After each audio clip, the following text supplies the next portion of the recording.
mga mi, gusto ko ng e-flex yung bagong bilihan sa Wawa ng burger. Hindi ko alam kung bago to pero bago lang sa paningin namin mag-iina.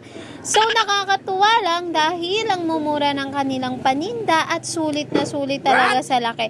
Oy, hindi to bayad for promotion ha. Gusto ko lang i-share sa inyo para sa mga naghahanap ng merienda. Dito lang po yan bago dumating sa arko ng Wawa. And tingnan nyo naman yung footlong nila. Sobrang haba. As in, super long naman talaga.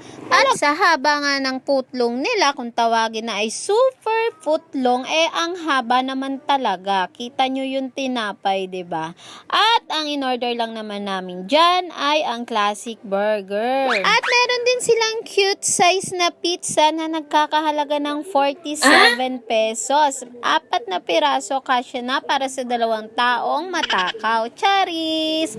Tingnan nyo naman yung burger nila. Ang laki-laki. So, tingnan natin ang lasa pag uwi namin sa bahay. So, sa naghahanap po ng merienda dyan, going to Wawa na. Tawag pala dyan sa kanilang pizza na yan ay pizza biscuit. Sabi ng anak kong babae, ngayon lang daw siya nakarinig ng pizza na biscuit pa. So, next time yan naman ang aming titikman. So, enjoy lang sa pagkain mga te. Explore din.